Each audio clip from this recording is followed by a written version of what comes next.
మూర్తి గారితో మాట్లాడదాం. నమస్తే మూర్తి గారు. నమస్కారం అండి. మూర్తి గారు, ఎల్ నినో గురించి మాట్లాడేటప్పుడు అందరూ ఫస్ట్ వాతావరణం గురించి మాట్లాడతారు, బట్ ఇది స్టార్ట్ అయ్యేది సముద్రంలో. అసలు సముద్రంలో ఏం జరుగుతుందండి? సాధారణంగా ట్రేడ్ విండ్స్ పసిఫిక్ మన సౌత్ అమెరికా నుంచి మన వైపు వెళ్తూ ఉంటాయి. ఇది నార్మల్ పరిస్థితులు.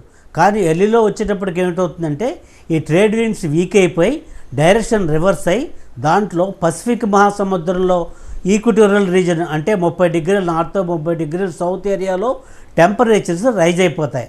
ఆ టెంపరేచర్స్ ఎంత రైజ్ అవుతాయి అన్న దాన్ని బట్టి మన ఎల్లో యొక్క తీవ్రత కూడా ఉంటుంది.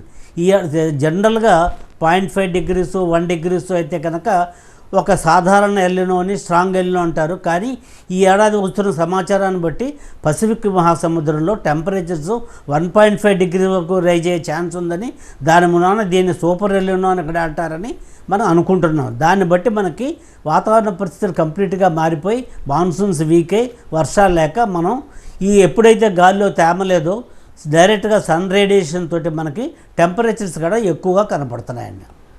రైట్ మూర్తి గారు. సో నరసింహరావు గారు ఉన్నారు, జియోగ్రఫీ ప్రొఫెసర్. ఈ ఎల్ నినో అనేది కేవలం ఒక వెదర్ ఫెనామినన్ లాగా చూడాలా, లేకపోతే ఇది మన గ్లోబల్ ఎకానమీ మీద, మన వ్యవసాయం మీద, మన ఫుడ్ సేఫ్టీ మీద ఇంపాక్ట్ చూపించి ఒక జియోగ్రఫికల్ ఈవెంట్ లాగా చూడాలా? నరసింహరావు. ఖచ్చితంగా అండి. మన భారతదేశంలో మనము జూన్ నుంచి జూలై, ఆగస్ట్, సెప్టెంబర్ అంతవరకు మనం ఖరీఫ్ సీజన్కి వెళ్తాం. మనకి జూన్లో ఋతుపవన ప్రవేశం అని చెప్పి ఇవన్నీ మాట్లాడుకుంటాం. మాన్సూన్ షవర్స్ వచ్చాయి, అవి వచ్చి మనం పలకరించి వెళ్ళిపోయాయని చెప్పుకొని జూలై, ఆగస్టులో వర్షాలు బాగా విస్తరిస్తాయని చెప్తాం. కానీ ఎప్పుడైతే ఇప్పుడు సార్ అన్నట్లుగా మనకి ఈ ట్రేడ్ విండ్స్ అలానే మన మాన్సూన్స్ ఇవన్నీ బలహీనపడటం వల్ల ఏమవుతుందంటే మనకు రావాల్సినటువంటి ఈ పలకరింపుల వరకు ఓకే జరిగాయి, మన ఇటీవల కాలంలో వచ్చాయి, వెళ్ళిపోయినాయి. కానీ కన్సిస్టెన్స్గా పడాల్సినటువంటి జూలై, ఆగస్టు వర్షాలు అవి మన వైపుకి రాకుండా గాలులు సౌత్ అమెరికా వైపు వెళ్ళిపోవటం వలన ఇవి షేర్ అవ్వటం జరుగుతుంది.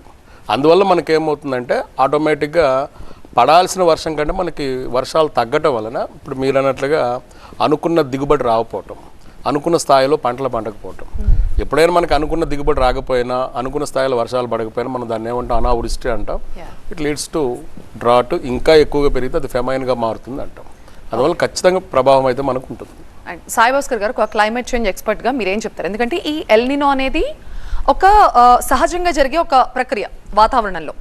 క్లైమేట్ చేంజ్ అనేది మన మానవ తప్పిదాల వల్ల, మనుషులు చేసే పనుల వల్ల జరిగే ఒక చేంజ్. ఈ రెండింటికి ఉన్న డిఫరెన్స్ ఏంటి? ఈ రెండు ఒకదాని మీద ఒకటే ఎలాంటి ఇంపాక్ట్ చూపిస్తాయి? ఆల్రెడీ క్లైమేట్ చేంజ్ మోడల్స్ అన్ని గ్లోబల్గా అన్నీ చేయడం జరిగింది. సో ఇది లాంగ్ టర్మ్ మనం అనాలిసిస్ చేస్తాం డేటా. సో గ్లోబల్ వార్మింగ్ అనేది అయ్యింది.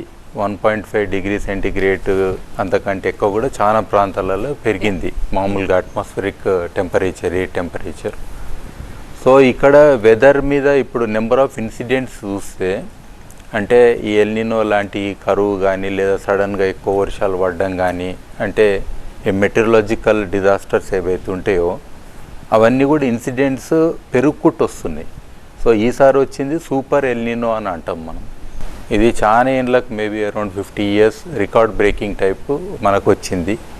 సో క్లైమేట్ చేంజ్లో కొన్ని చోట్ల వర్షం ఎక్కువ పడ్డా, బట్ ఓవరాల్గా యావరేజ్ టెంపరేచర్స్ పెరిగినందుకు ఇది గుర్తుపెట్టుకోవాలి మనం. ఒకవేళ నార్మల్ రెయిన్ఫాల్ అయినా మనకు యావరేజ్ టెంపరేచర్స్ ఎక్కువ ఉంటాయి కాబట్టి ఈ ఎవాపరేషన్ కానీ ఎవాపరేషన్ కానీ సాయిల్ మాయిశ్చర్ ఇష్యూ కానీ, సో ఇవన్నీ కూడా మనకి ఇమ్మీడియట్ లాస్ అవుతుంది. ఇప్పుడు చూడండి, పడ్డ కొన్ని వర్షాలకు కూడా గాలి విపరీతంగా ఉన్నది, గాలితోటి కూడా పొలాలు డ్రై అవుతున్నాయి, అంటే అదంతా కూడా ఆవిరైపోతుంది.